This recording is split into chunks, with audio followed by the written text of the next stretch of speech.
Every night, I smear stinking mud all over my girlfriend's feet, then sprinkle a whole pound of flour on top, then pretend to fall asleep right away. And every night she wakes up at 2, plucks one of my hairs and sneaks out the door. So I follow the footprints she leaves on the ground, but just when I am about to find out what she has been doing, I spot a little girl about to be hit by a truck on the side of the road.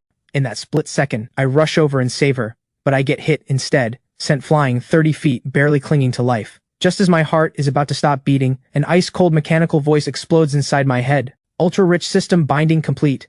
10 billion has been deposited into player Nathan's account. Golden eye skill unlocked. Able to see the true value of all things and read the human heart. Kunlun Grand Master skill unlocked. Able to fight 100 men. I snap my eyes open, feeling my body surge with a power I have never felt before. I can even see and hear a Maybach speeding toward me from 3 miles away. Less than 2 minutes later, the black Maybach pulls up right in front of me. A pair of long, slender legs wrapped in black stockings steps out. She charges through the crowd like a woman possessed. Candy! Candy, where are you? The little girl I just saved bursts into tears. The woman rushes over and pulls Candy into her arms. After making sure Candy only has a few scrapes, she looks up at me, her eyes filled with deep gratitude. Sir, thank you for saving Candy. I am Serena from the Shen Group. What can I do for you? My family will give everything we have, no matter the cost. Nathan stares at the woman in front of him. Her information flashes across his retina. Age, 25. Status, CEO of the Shen Group. Net worth, over 800 billion. Before today, this would have been Nathan's best shot at turning his life around in this city. Latch onto the Shen family, demand a massive reward. Even now, with 10 billion to his name, Nathan does not even come close to a fraction of the Shen fortune. But Nathan just looks at her quietly and says one word. No. Then he vanishes into the rainy night. Serena watches his silhouette fade, then turns to her assistant. Find him. I want every detail about him in 3 minutes. He saved us. I will not let him just disappear. Back at home, Nathan fixes his gaze on 2 faces on the wall. His golden eye activates its memory recall function. He quickly discovers that the mastermind behind his parents' death was his stepmother, Jade, and his girlfriend Mona had been sneaking out every night to see a rich kid. Good. He will start with his stepmother Jade, then deal with Mona.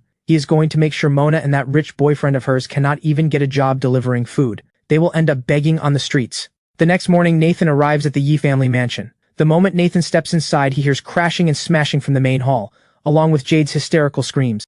Stop breaking things, I will handle it soon. I will make that brat Nathan sign the inheritance transfer agreement. Then this mansion is mine, and I will have the money to pay you back. A slap cuts her begging short. Nathan pushes the door open. The living room is a total wreck. Jade, who used to be so high and mighty, now kneels on the floor with her hair a mess, a bright red handprint across her face. Standing in the center of the room is Blade, the underground loan shark king of River City, with 4 thugs gripping steel pipes behind him. Nathan strolls in like he owns the place, walking straight toward the center of the room as if nobody else exists. When Blade sees Nathan ignore him completely, he shouts and reaches out to slap Nathan across the face. Well, well, so this is the useless young master. Nathan whips his head around and locks eyes with Blade. Blade's data flashes in Nathan's mind. Target, Blade, combat power, 65. Peak human level. Weakness, extremely superstitious and suffers from a mysterious condition. Severe chest pain every midnight. Nathan does not move. He just says softly, if your hand touches my face, you will never lift it again. And that chest pain of yours, does it not hit you right at midnight every single night? Blade's hand freezes in midair. Even his own men do not know this secret. How does this kid know? Nathan says nothing. He walks straight to the overturned antique shelf, searching for a purple sandalwood box his mother left behind. When Jade sees Blade hesitate, she scrambles to her feet and shrieks, Blade! He is the first in line to inherit! Force him to sign it over, and this house is yours! Blade's eyes flicker. Faced with tens of millions in debt, a little fear is nothing. His face hardens. Boys, hold this kid down. If he does not sign today, we chop off a finger. The 4 thugs charge at Nathan with steel pipes raised. Nathan stands with his back to them and sighs, why do you have to make me get rough? Before he even finishes, he spins around and throws a single sidekick. Boom! The lead thug flies back 15 feet like he got hit by a truck, slams into the wall, and drops cold. Dead silence. The other 3 thugs screech to a halt and swallow hard. Nathan lowers his leg, and finds the sandalwood box his mother left by the coffee table. He wipes off the dust, then turns to the stunned Jade. Jade, you always wanted this house and the Yi family business, right? Fine. I will give it to you. Jade freezes. Nathan turns to Blade, a smirk playing at the corner of his lips. He pulls out a black bank card. You bring a card reader? Yes, I did. Total is 58 million. Nathan tosses the card over. Charge it all. Jade's eyes explode with wild joy. This fool is actually paying off her debt for her. She starts shaking with excitement. Nathan, smart move. Since you paid my debt, we are even. Now get out. This house is all mine. But the very next second, Nathan's words send her straight to hell. Who said I was paying your debt? He looks at Jade, his eyes full of amusement. That money was to buy the debt itself. From now on, you owe every penny to me. Jade's smile freezes solid. Blade catches on instantly, switching his expression in a heartbeat, now glaring at Jade like a predator. Ma'am, your new creditor is young Master Nathan now. Oh, and sir, anything I can do for you? Want me to help collect interest? Blade decides right then to get on Nathan's good side. Nathan, holding the sandalwood box, walks to the door, stops, and looks back at Jade. I am giving you 2 choices. 1. Move out of this mansion right now, leave with nothing. You cannot even take a single piece of clothing. 2. Pay me back in full within 3 days. 1 second late and I call the police. I will have you charged with fraud and embezzlement. He turns to Blade. And if you do not make sure Jade follows through, I will have you charged with assault. The security cameras at the door caught everything. Those charges are enough to make you rot in prison. With that, Nathan strides out of the mansion. Behind him come Jade's gut-wrenching wails and the sounds of Blade's crew smashing things again. Hearing all this, Nathan stands in the sunlight and feels nothing but satisfaction. But the very next second, the system issues a new mission. Spend 100 million within 2 hours. Failure penalty, a random bodily function will be permanently reduced. For example, lasting only 3 seconds. Forever. Nathan stares at the penalty, the corner of his mouth twitching. System, you are ruthless. But spending money? That might just be the easiest mission in the world. Nathan flags down a taxi, heading straight for River City's most exclusive mall, SKP. The moment Nathan steps out of the cab, a red Ferrari roars to a stop right in front of him, the window rolls down, and there she is. His ex-girlfriend, Mona. She takes off her sunglasses, her eyes dripping with contempt. Oh my, isn't this Nathan? I heard you got kicked out and started delivering food. What are you doing at a place like this? Security does not let beggars in. When the Yi family fell apart, Mona had dumped Nathan at the speed of light, running straight into the arms of a rich kid. Nathan looks at her, and instead of getting angry, he smiles. Perfect. His spending mission needs an audience. That is right, I am here to beg. Nathan straightens his cuffs, grinning from ear to ear. But today, I am not begging for food. I am here for the whole mall. Just then the car door opens, and Mona steps out on the arm of a man in a flashy Versace shirt. The man looks Nathan up and down with his beady little eyes, smirking. Babe, this is your delivery boy X? Pretty face, but what a loser. The air conditioning here costs by the minute. Can one delivery even cover 10 minutes? Mona clings to the man's arm, giggling uncontrollably. Nathan, let me introduce you. This is my boyfriend Derek. His family is in construction materials, worth hundreds of millions. She puts extra emphasis on hundreds of millions, staring at Nathan with a smug look, clearly waiting to see shame, rage, or humiliation on his face. But she is disappointed. Nathan just stands there calmly, his gaze blank, like he is looking at thin air. Move. Nathan steps forward, his tone flat. Don't push your luck. Derek is furious at being ignored. He steps forward, blocking Nathan's path, and reaches out to shove Nathan's shoulder. The instant Derek's hand is about to make contact, deep within Nathan's pupils, a flicker of gold flashes. Derek's data pops up. Target Derek. Status, Nouveau Riche Trust Fund Kid, all bark and no bite. Current gear, Versace shirt, authentic. Richard Mille RM011 watch, counterfeit, fitted with a cheap domestic movement. Gucci belt, authentic. Financial status, credit cards maxed out, compounding interest activated. Rented the Ferrari for 1 day to impress Mona. Rental fee still unpaid. Nathan finishes reading and his smirk turns wicked. He leans in close to Derek, lowering his voice, just loud enough for a few passers-by to hear. What a shame. A real Richard Mille has a random carbon fiber pattern on the case. Yours is a little too neat, wouldn't you say? Oh, and the real one has an instant jump date display. It is 1:59 right now. How about we wait and see if yours can click over at 2 o'clock? Derek's face changes instantly. That watch really is a $3,000 replica he bought specifically to fool gold diggers like Mona. But he never imagined that a delivery boy could see right through it. You are full of it. This is a real watch. What do you know? Derek instinctively covers his wrist, barking with zero confidence behind it. Babe, ignore this lunatic. Let's go. I will buy you a bag at Hermes. He grabs the bewildered Mona and rushes toward the mall, clearly trying to escape. Perfect. I need to pick up a few things too. Let's go together. Nathan follows them at a leisurely pace. This is SKP. If you can afford even a pair of socks in here, I will eat them on the spot. Nathan pushes through the revolving door and enters the cool, air-conditioned grand hall. The first floor of SKP brings together the world's most exclusive luxury brands. The air is thick with expensive perfume. Welcome, welcome. The greeter at the Patek Philippe entrance bows. But when she sees Derek and Mona following close behind, her eyes light up, and her smile grows even wider. Sir, ma'am, welcome. To save face after what just happened, Derek deliberately raises his voice. Bring out the most expensive watch you have. I want to pick one out for my girlfriend. He throws a smug look at Nathan. What? The delivery boy came in to enjoy the free air conditioning? Careful not to touch the glass cases. They would sell you and still not cover the damage. Several sales consultants inside quickly swarm around Derek, while Nathan is left standing alone. Only one person approaches him, a young girl fresh out of school wearing an intern badge. She walks over hesitantly and offers him a glass of water. Sir, hello. Is there anything I can help you with? It is perfectly fine if you are just browsing. Her eyes are clear and kind. She does not look down on Nathan for the way he is dressed. I am not browsing. Nathan takes a sip and says calmly, You hear that? He is not even looking. Told you he is just here for the air conditioning. Where is security? How do they let just anyone in here? Mona snickers the moment she hears it. A senior saleswoman walks over, her tone stiff. Sir, if you are not buying anything, please do not take up our time. There is a lounge area over there. Nathan ignores the saleswoman completely. Instead, he looks at the young intern, smiles, and points to the celestial in the center of the display case, then sweeps his finger across the entire row of Nautilus models beside it. This celestial, and this whole row. I will take them all. Silence. Dead silence fills the entire store. Babe, did you hear that? He said he wants them all. That is like 20 million total. Has this kid lost his mind delivering food? Derek bursts into wild laughter. Sir, please do not joke around.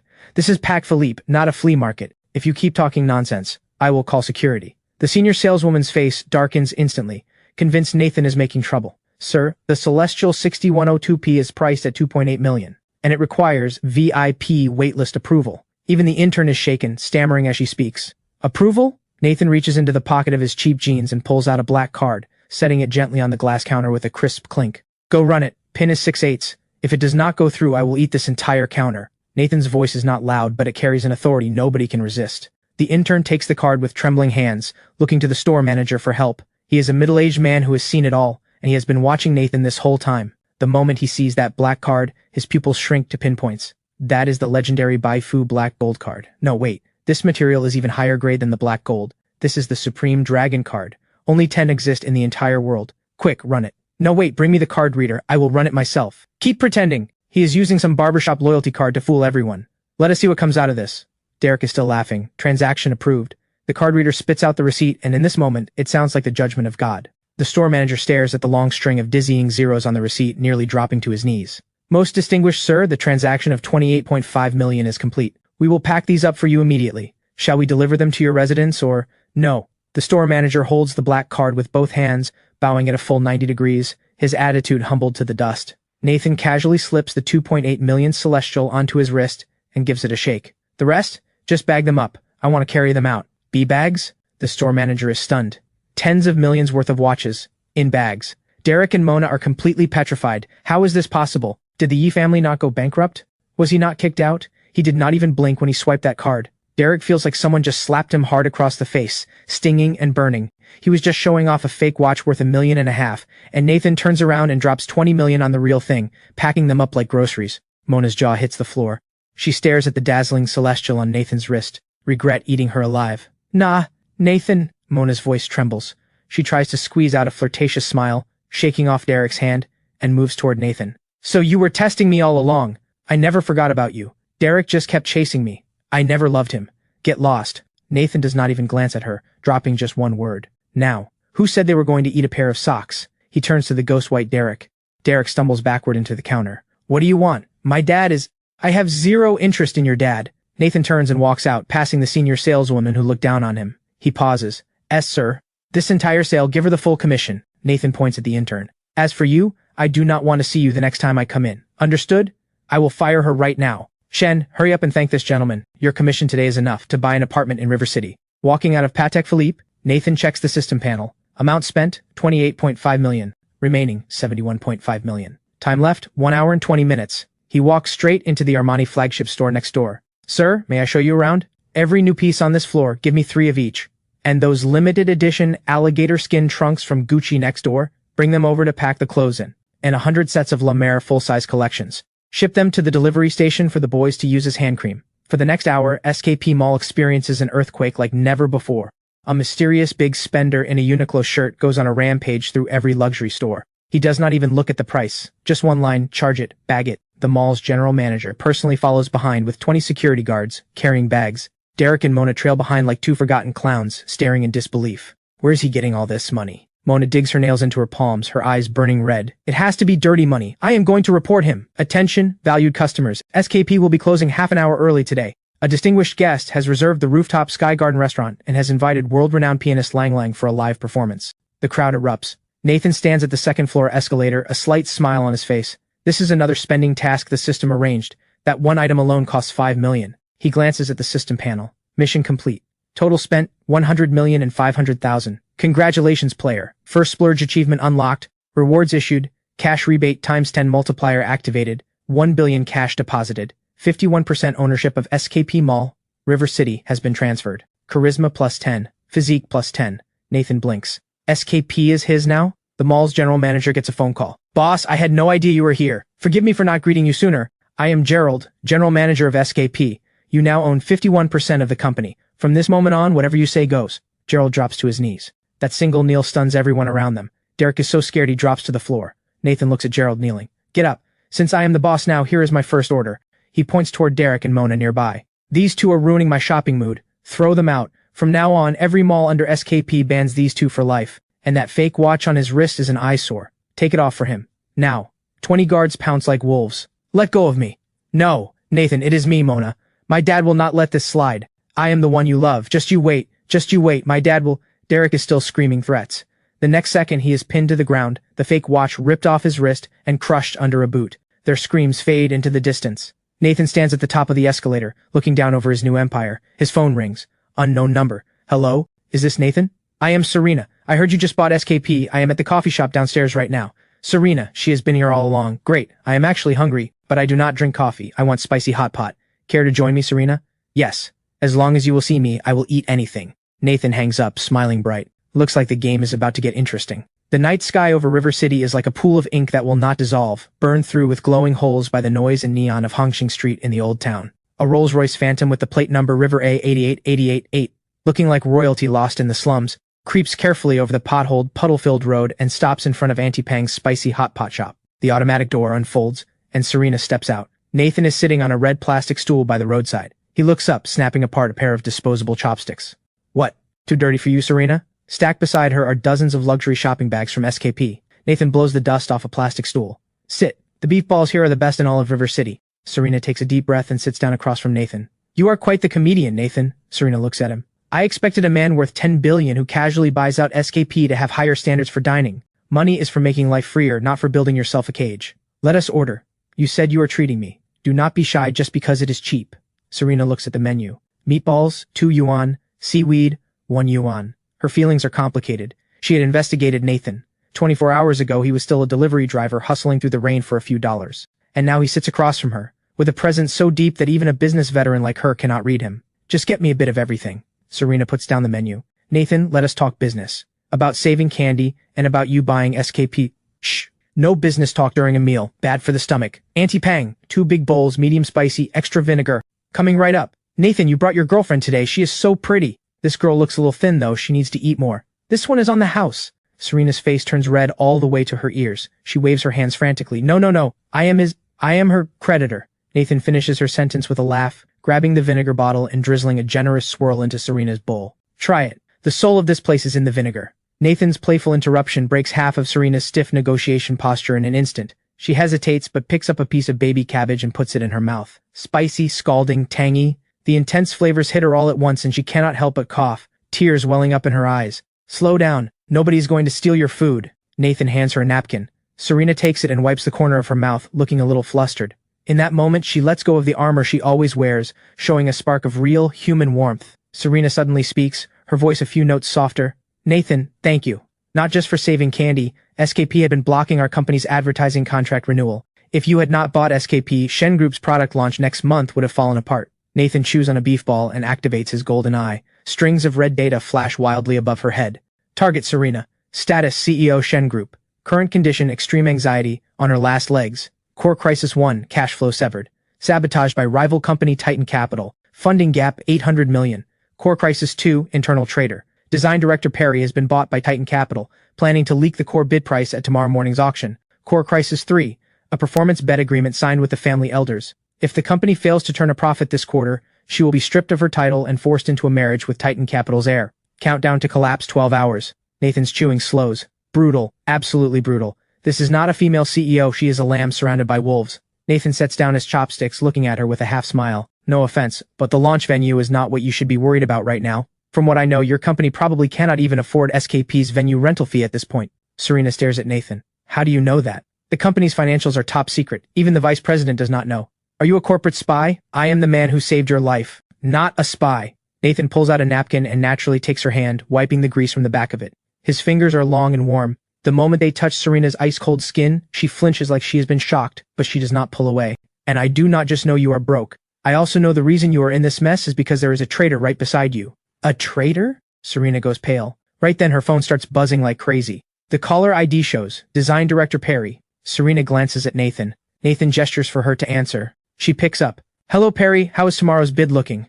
A panicked and guilty voice comes from the other end. Something terrible happened. Our servers just got hacked. What?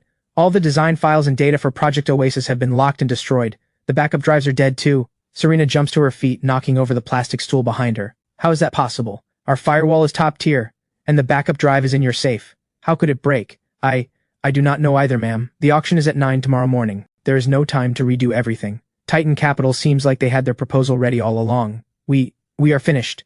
The phone slips from Serena's hand and crashes to the ground. Her whole body goes limp, like someone just ripped out her spine. She tries to sit down but forgets the stool already tipped over. Just as she is about to fall onto the greasy ground, Nathan catches her with one hand and calmly picks up the phone with the other. He speaks into it to Perry, who is still on the line. Nice performance. The Oscars owe you a trophy. The other end goes dead silent. Who is this? Where is Serena? Nathan lets out a cold laugh into the phone. Who I am does not matter. What matters is the cat is out of the bag. You had better pray those 20 million Titan Capital paid you is enough to buy yourself a nice wheelchair. Nathan hangs up, tossing the phone back on the table. Serena leans against Nathan, trembling all over. Her eyes hollow. She is no longer the ice-cold CEO. She is a woman pushed to the absolute edge. It is all over. That was our last shot. Without the designs, tomorrow means breach of contract. I will owe 300 million. The family will destroy me. Why are you panicking? Nathan's voice cuts through the noisy night market, steady and calm, carrying a kind of magic that puts people at ease. He straightens Serena up, places both hands on her shoulders, and forces her to look him in the eyes. The designs are gone. We draw new ones. Money is gone. We make more. As long as you are still breathing, the game is not over. There is no time to redraw them. Serena's eyes are bloodshot, tears about to spill. Less than 10 hours left. Dozens of designers spent 3 months on those. Who says there is no time? Nathan lets go, picks up the shopping bags from the ground, his eyes gleaming like a hunter who just spotted his prey. Let us go. Where? To your company. If Perry says the data is destroyed, I will show him what real skill looks like. Tonight we play a little game of catch the traitor. Half an hour later, downtown River City, Shen Group headquarters. The entire building blazes with light. The design department is in total chaos. Dozens of designers sit in front of dead screens, pulling at their hair, some crying, some cursing. Director Perry stands in the middle, pretending to direct the recovery effort, but his eyes keep flicking to his watch, hiding a barely visible smirk. As long as he can stall through tonight, once Serena goes down tomorrow, he can take his payout and walk into Titan Capital as vice president. Just then, a commotion breaks out at the door. Ma'am is here! Perry instantly puts on a look of absolute devastation and rushes to meet her. Ma'am, thank God you are here. I am so sorry. But the broken, desperate Serena he expected is nowhere to be seen. Instead, Serena strides in with purpose, her eyes still a little red, but her presence sharper than ever. And walking beside her is a young man wearing Armani, but carrying a bag of takeout spicy hot pot containers. Ma'am, who is this? Perry freezes. I am just the delivery guy. Nathan casually drops the bag of spicy hot pot on the conference table, then walks straight toward Perry. Perry feels Nathan's gaze boring into him, and his blood runs cold. Ma'am, at a time like this you are bringing outsiders in to cause more problems? Perry, you are really overacting. Nathan points at the dead screen. You said the server got hacked and all the data was destroyed? Of course! Perry pushes through. The tech team is working on recovery right now. Is that so? Nathan turns and walks to the main terminal, his fingers flying across the keyboard. Player activating God-tier hacking, breaching the router network, tracing data flow, restoring base code. The garbled black screen suddenly erupts with activity. Green code scrolls at a blinding pace. The tech lead next to him is stunned speechless. What kind of typing speed is that? He is writing a reverse trace program. Less than a minute later, bam! Nathan hits the enter key. The giant dark screen blazes to life, but what appears is not the design files. It is a security camera replay, along with a detailed screenshot of a chat log. On screen, it is Perry, half an hour ago, plugging a USB drive into the main server, and he is texting someone labeled Boss Zhao at Titan Capital. The message reads, done. Data deleted. That stupid woman Serena is finished. Dead silence falls over the entire room. Every single designer's eyes cut toward Perry like knives. Perry turns beet red. This is fabricated! This is a setup! Ma'am, you trust a delivery boy over me? Serena stares at the big screen, her heart sinking. Security. Detain this two-faced traitor. Call the police. Now. The guards, who had been holding back their fury, charge in. You dare arrest me, Serena? Without my design team, tomorrow you are just as dead. Let us see you come back from this. Perry is still laughing hysterically as they drag him away. They caught the traitor. That felt good. But the designs really are gone. The office sinks back into hopeless silence. The tech lead asks weakly, Sir, since you recovered the security footage, can you recover the design files too? They were physically destroyed. No recovery is possible. Nathan shakes his head. Everyone's heart hits rock bottom. However, Nathan switches gears, walks to the head of the conference table, sits down, and pops open a container of spicy hot pot. He says casually, Those garbage designs? Good riddance. Taking that stuff to the auction would have been embarrassing. What did you just say? The assistant director snaps. That was 3 months of our blood and sweat. Nathan ignores the outrage and turns to Serena. Got a stylus? Serena blinks, then instinctively hands over her tablet and stylus pen. What are you going to do? Nathan takes the pen, spinning it in a flashy twirl. Inside his mind, the system store opens again. Critical rescue scenario detected. Redeeming item, Ultimate Ad Design Guide, 2035 edition. Redeemed. Nathan's eyes flood with countless colors, lines, and compositions that are decades ahead of their time. A visual shock from the future. If you think those old designs were masterpieces, Nathan says calmly as he begins to draw, then tonight, I will teach you what real art looks like. Over the next hour, every single person in the Shen Group design department watches their entire worldview shatter and rebuild. The man they dismissed as a delivery boy works like a human printing machine, his hands moving so fast they blur, one breathtaking, mind-blowing concept after another appearing on the screen. The lighting, the perspective. This is a perfect fusion of cyberpunk and traditional style, and this lighting, oh my god, this is a masterpiece. The assistant director who was just questioning Nathan is now crouched beside him, handing him water. When the final key visual is finished, Nathan drops the pen and rubs his wrist. On the screen is a poster titled Rebirth, a mechanical rose blooming in a downpour above the ruins. The image mirrors Nathan's own story, and it mirrors Serena's desperate fight. Serena stares at the painting, tears sliding silently down her face. Nathan, she turns to look at the man, who is hunched over eating his now cold spicy hot pot. In this moment, every wall she has ever built comes crashing down. Do not get emotional just yet. Nathan swallows a meatball. The art is done. Now it is time to close the net. Tomorrow morning at the auction, I'm going to make Titan Capital cough up everything they swallowed, with interest. He stands up, walks to the floor-to-ceiling window, and looks out over the River City skyline. Serena, are you brave enough to go all in with me? Serena walks up beside him, standing shoulder to shoulder, the confusion in her eyes replaced by pure resolve. Try me. If we lose, I will deliver food with you. Nathan laughs. Deliver food? That is not going to work. He tilts his head. My passenger seat is reserved for bosses only. River City Convention Center. Today is the final bidding day for River City's landmark project, the Future City Commercial Complex. This is a deal worth tens of billions, and it will decide who rules River City's business world for the next decade. A flashy-as-hell neon green Lamborghini pulls in with an earth-shaking roar, parking across 2 spots in the VIP lot. The scissor doors swing up, and out steps a young man in a white suit, his hair slicked back with enough gel to reflect the sun. Victor, the crown prince of Titan Capital. Trailing behind him, grinning like a lapdog, is Perry, the former design director of Shen Group, just bailed out last night. Victor, sir, do not worry, Serena is finished. Perry, sporting 2 massive black eyes and a still swollen face, looks almost giddy. I deleted the data myself, even wiped the hard drives with a degausser. Unless God himself comes down, she is walking in with nothing today. Well done. Once the Shen family goes bankrupt, that proud little princess will have no choice but to do whatever I say. Just then, a black Audi A6 glides in. It is Serena's car. Compared to the supercars around it, it looks almost embarrassingly modest. Victor lets out a low whistle, then swaggers over with Perry to block the car door. Well, if it isn't the gorgeous Serena. The car door opens. Serena steps out. After a night of agony and transformation, she looks surprisingly composed. The anxiety from yesterday is gone from those striking eyes. And from the driver's seat behind her steps a young man. It is Nathan. Today, to match Serena's look, he is wearing a dark gray business casual suit. No tie, but radiating a relaxed, effortless elegance. He carries a silver metal briefcase. Victor, move. Good dogs do not block the way. Serena's voice is ice. Serena, still talking tough when you were about to go down? I heard your design team was screaming and crying all night. Even your servers burned. So, are you here to officially withdraw, and then beg me to buy your company? His eyes crawl over Serena's body. He lowers his voice. Actually, if you come to my room tonight, I will raise the offer by 10%. Before Serena can respond, a hand suddenly reaches out, waving in front of Victor's face like swatting a fly. Hey buddy, do something about that breath. You are gagging my boss. Who the hell are you? You do not get to talk here. You are just a driver. Victor, sir, this is the delivery boy from last night. The one who jinxed everything. Ruined our whole plan. Victor laughs. He laughs so hard he can barely stand. Serena, have you lost your mind? Bringing a delivery boy to $1 billion auction? What, are you going to bribe the judges with spicy hot pot? Nathan activates his golden eye. Target Victor. Condition extremely overconfident. Kidney deficiency stage 2. Personal items classified bid floor document hidden in his inner pocket. 1 bottle of little blue pills. Has bribed the lead judge, Professor Lee. Agreed signal, touching the nose. The transfer records are stored on his encrypted phone. Bribing judges. Interesting. Victor, right? Those pills you took last night, were they expired? You are looking a little pale between the eyes. Today might not be your lucky day. Also, a man like Professor Lee has expensive taste. That little pocket change you slipped him? Careful, you might not be feeding the wolf enough. Victor's smile freezes on his face. His pupils contract sharply. How does this kid know about the pills? More importantly, how does he know about Professor Lee? Before Victor can even react, Nathan is already pulling Serena by the arm, stepping around Victor like a pile of trash, and heading straight for the elevators. Nathan, what did you just say to him? His face went completely white. Nothing much. Just read his fortune. Serena, when we get in there, just focus on your presentation. Leave the rest to me. The bidding hall is thick with tension. 5 judges sit at the front panel. The bald man in the center is the industry authority, Professor Lee. Below, River City's top business elites fill every seat. Media crews and their cameras crowd the back rows. Next, Titan Capital will present their proposal.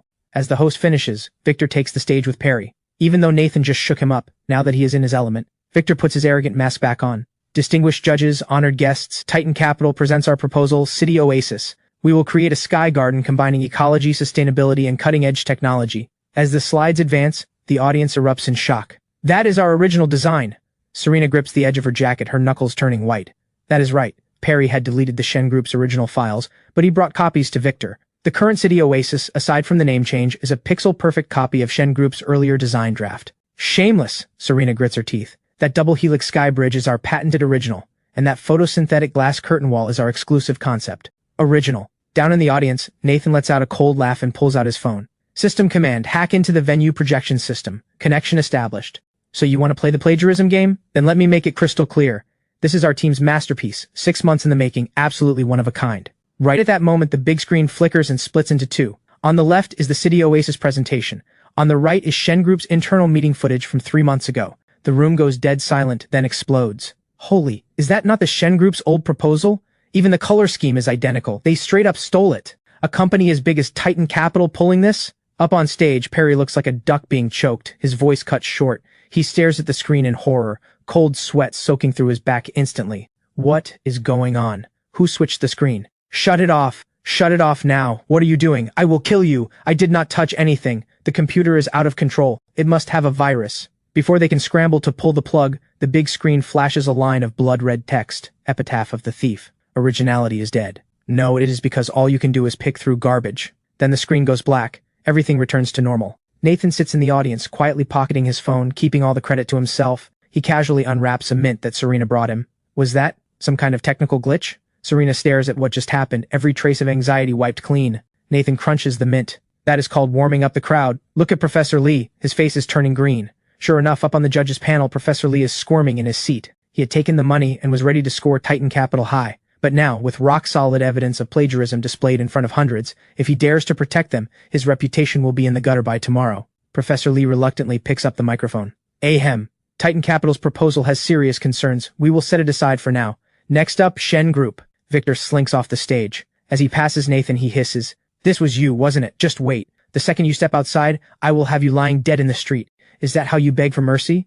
Better bring extra tissues later. You are going to cry ugly. Serena takes a deep breath and stands. Every eye in the room turns to her. Some filled with sympathy, some eager for a show, and some with doubt. After that plagiarism spectacle, everyone is curious about what Shen Group has up its sleeve. Serena walks onto the stage. No flash drive, no printed materials. She simply stands at the center of the podium. The spotlight falls on her like a queen about to be crowned. Everyone.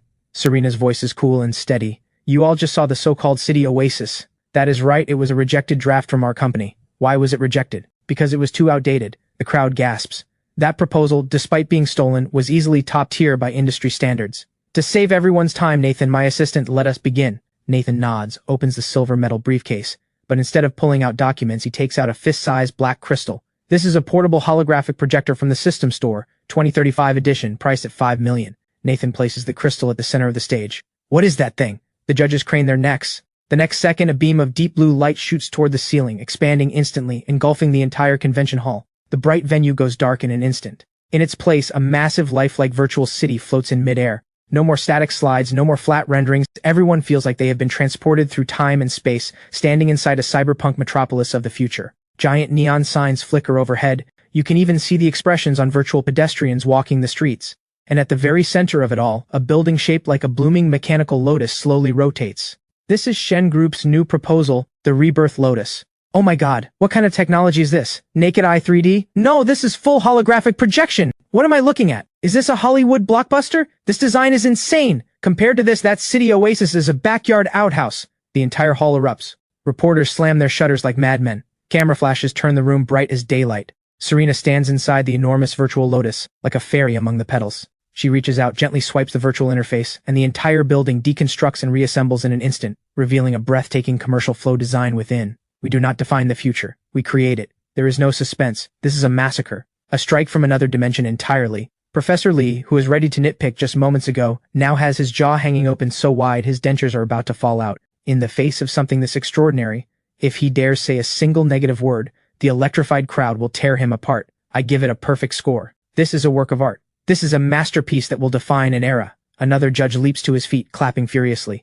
Applause erupts like thunder, and it does not stop. Below, Victor's face turns to ash. He slumps in his chair. He knows it is over. No matter how much money he has, no matter how powerful his connections, in the face of this kind of total domination, it all becomes a joke. We won. Serena looks out at the frenzied crowd, her eyes glistening. She looks at Nathan, who is casually toying with a $5 million crystal. He winks at her and mouths the words, "You crushed it, boss lady."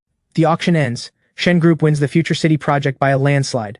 The moment the news breaks, Shen Group stock, which had crashed to its daily limit, shoots straight back up and locks at the ceiling. Serena, was that new technology developed in-house by your company? Serena, who is the lead designer? Could you introduce us? Serena struggles to push through the crowd, scanning in every direction. She is looking for Nathan, but the man behind it all has vanished. In the alley behind the convention center, Nathan leans against a wall, smoking. Two men kneel before him.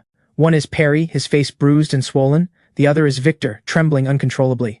Surrounding them are more than a dozen massive men in black suits and sunglasses. Leading them is Blade, the former loan shark who pledged his loyalty just last night, now serving as Nathan's head of security. "Sir, boss, I was wrong.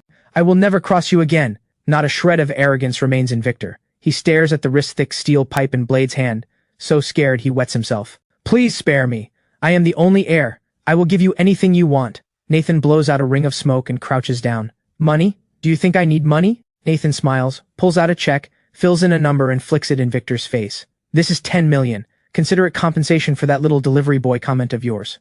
"Of course you are paying me, not the other way around." Victor freezes. "I am paying you? That is right. I do not need money, but I hate when people owe me." Blade, teach Victor how to write a proper IOU. As for the interest rate, use the same rate he was paying on his gambling debts in Macau. "You got it, sir. Trust me. This is my specialty." Blade grins and closes in. Nathan stands up and walks away, ignoring the screams behind him. The moment he steps out of the alley, his phone rings. "Nathan, where are you? The celebration is about to start. You are the star. It will not be fun without you. Skip the party. I do not like those things." Nathan gazes at the giant Shen Group billboard scrolling on a downtown skyscraper. "Serena, do not forget our deal. Keep that passenger seat open for me." 2 seconds of silence on the other end. "Nathan, I do not want you in the passenger seat anymore. I want you to be the driver. For the rest of our lives. Would you?" That is practically a confession. Nathan pauses. But inside his mind, the system erupts with a piercing red alarm. "Warning! Warning! Players' excessive use of future technology has attracted the attention of the Shadow World. S-class threat incoming. The world's top assassin organization Black Mamba has accepted a contract. Target Nathan. Bounty, $100 million. Client, the Wu family. Victor's father. Countdown 30 minutes until the first wave of assassins reaches the battlefield. Beat the dog and the owner shows up. He speaks into the phone. "Serena, cancel the party. Go home right now. Lock every door and window. Send all of Blade's men to surround your house. No matter what you hear, do not come outside. What is wrong?" "Nathan, you are scaring me." "It is nothing." Nathan looks up at a black helicopter circling in the distant sky. "Just some filth that needs cleaning. This time, I'm going to show the entire underworld of River City who the real king is." In the abandoned industrial district slated for demolition, the air feels as heavy as lead. The black helicopter does not open fire.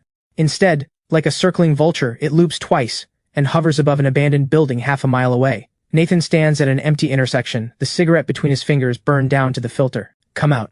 He flicks the butt away. "You call yourselves the world's top assassin organization and you still hide in the shadows like rats?" Dead silence all around. Then, a faint whisper cuts through the air, like death itself letting out a sigh. If this were an ordinary man, that armor-piercing round would have blown his skull open by now. But Nathan is not ordinary. Through the lens of his golden eye, that bullet hurtling in at 3 times the speed of sound is dragging a long heat trail behind it, moving as slow as a snail. Nathan does not even move his feet. He just tilts his head slightly, the movement so small it is almost invisible. The bullet grazes his hair, slams into the concrete pillar behind him and punches a crater the size of a bowl. "Is that all you have got?" Nathan raises his head, his gaze piercing through 1,500 feet to lock onto the sniper hiding behind a billboard.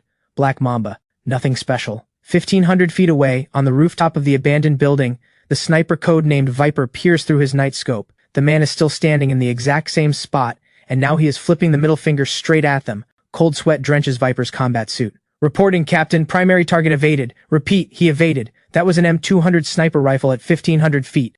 How is that even possible?" "Shut up. Bravo Team Charlie Team, move in. Close range kill. Do not give him a second to breathe." "Copy that." The moment the order drops, 12 dark figures burst out of the shadows from every direction. They are in full exoskeleton tactical armor, carrying silenced tactical submachine guns and high-frequency vibration blades, moving in perfect sync like a pack of silent wolves, closing in on Nathan from all sides. Nathan stands at the center of the kill zone, not a trace of fear on his face. Instead, a flicker of bloodthirsty excitement. System, I want to buy something. S-class combat environment detected. System source smart recommendations activated. Absolute defense shield single use, 50 million, blocks all attacks short of a nuclear strike, last 10 minutes. Terminator T-800 trial card, 1 hour, 100 million. Bajiquan Grand Master, permanent, 200 million. Telekinesis, beginner level, 500 million. I will take the Bajiquan. 200 million deducted. Uploading Bajiquan Grand Master muscle memory. Upload complete. A terrifying wave of heat surges through Nathan's entire body. His bones crack like popcorn. His lean muscles tighten instantly. Every single fiber feels loaded with enough power to split a mountain. Right then, the two lead assassins arrive. Two high-frequency vibration blades glinting with cold light, one from the left, one from the right, aimed straight at Nathan's throat and heart. A cold voice whispers in their ears. Too slow. Bajiquan. Iron slam. Nathan does not even throw a punch. He just twitches his shoulder, then smashes into the assassin on his left. A sickening crunch echoes through the air. The man in full Kevlar body armor and exoskeleton plating flies backward as if hit head-on by a high-speed train, shooting through the air like a cannonball and crashing clean through a brick wall. The remaining 10 assassins screech to a halt, their eyes wide with pure terror. Open fire! Open fire! Do not let him get close! The captain screams into his headset. Muzzle flashes erupt everywhere. A storm of bullets pours toward Nathan like rain. But Nathan moves. With Bajiquan fueling his footwork, he weaves through the hail of bullets like a phantom bolt of lightning. His golden eye is pushed to its absolute limit. Every single bullet's trajectory appears in his vision as a clear, glowing line. The ones he cannot dodge, he reaches out.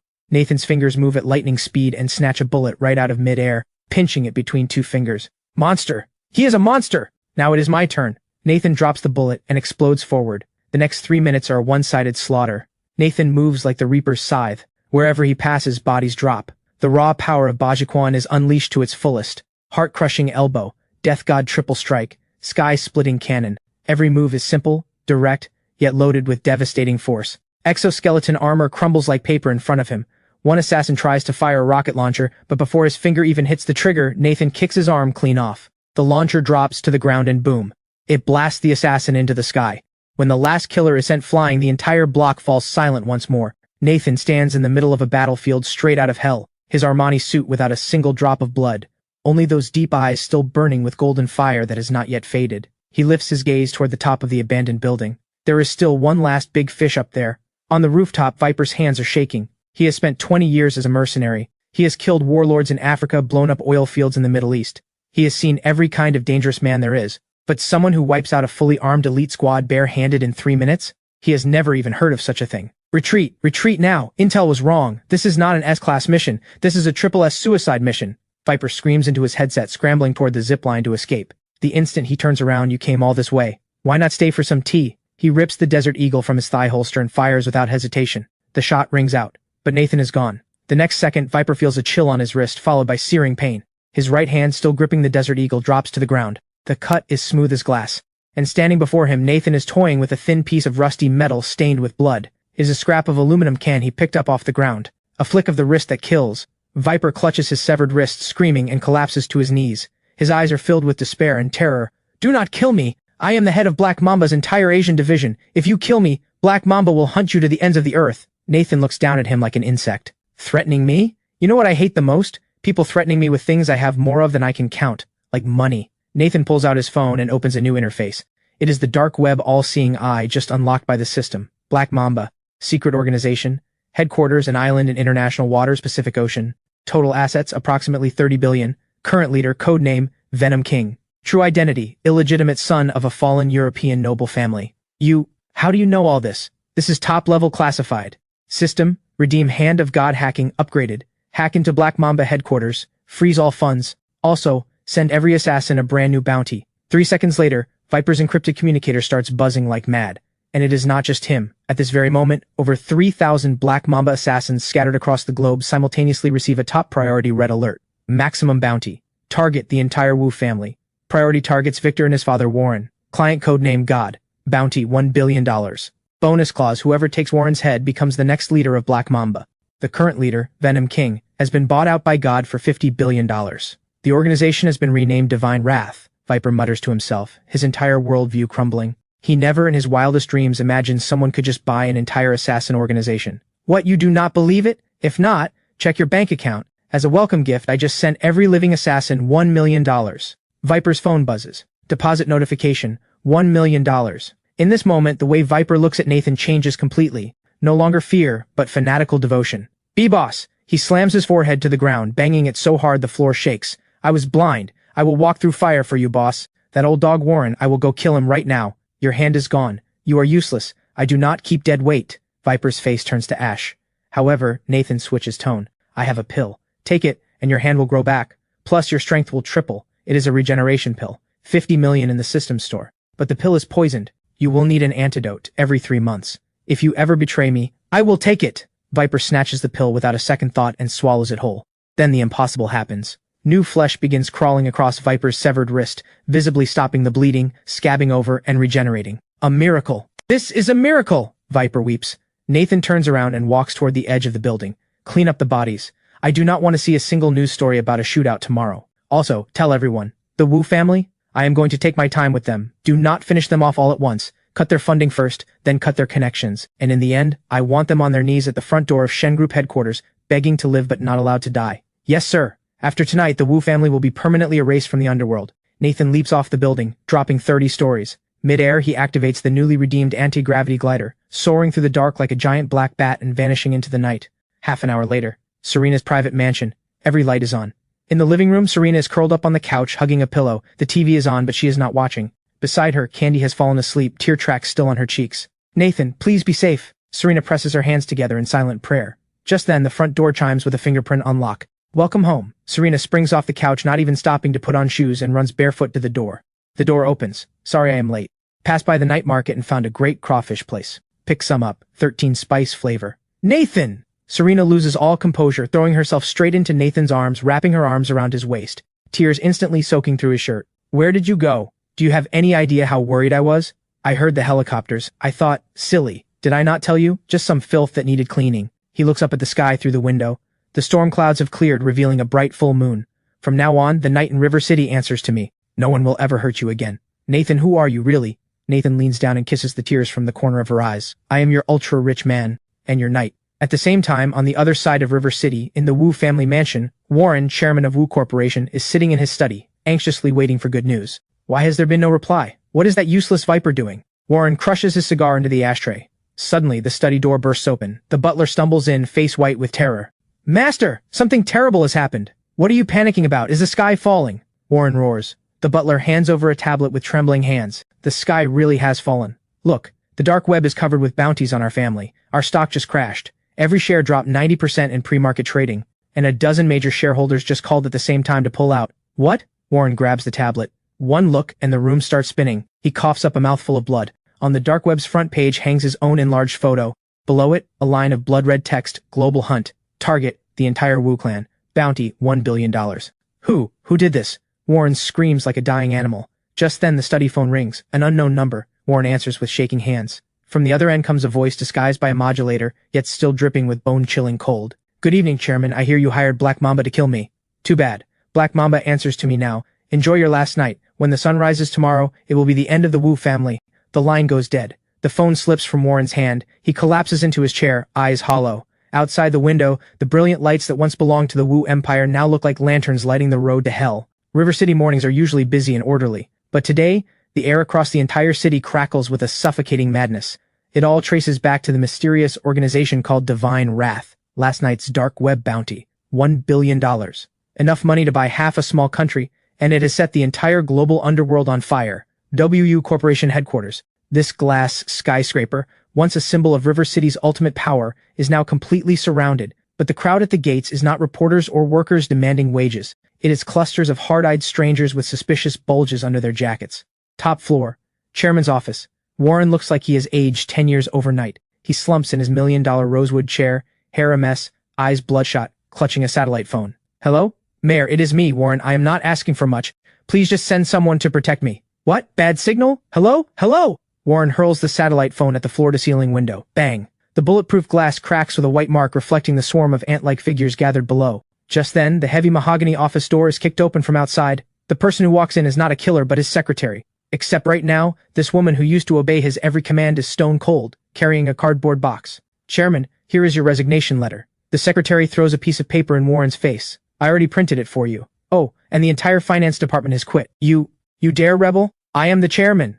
I am not dead yet. Chairman, stop dreaming. Wu Corporation stock is worth less than toilet paper now. The banks have frozen every asset. You owe 3 months of utility bills on this building alone. You are a walking liability. Who is going to recognize you as chairman? The secretary walks out without looking back, grabbing the solid gold pen holder off the desk on her way out. Get back here! Put my pen holder down! Warren screams and tries to chase after her, but 2 massive bodyguards block the door. These are the men he had hired at top dollar. One of them chews his gum. Save your energy, Chairman. The only reason we are still here is because someone paid us more. Our job is to watch you and make sure you do not hurt yourself. Who is it? The bodyguards say nothing. They simply step aside, respectfully clearing a path. From the end of the hallway comes the sound of unhurried footsteps. Leather shoes on marble, each step ringing out crisp and clear, every click landing right on the hearts of father and son.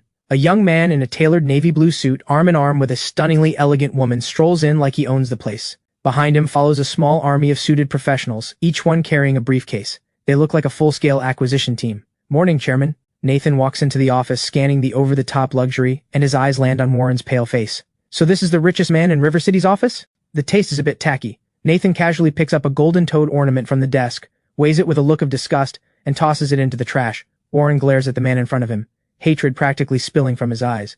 Nathan! It was you! You posted the bounty! You demon! What do you want?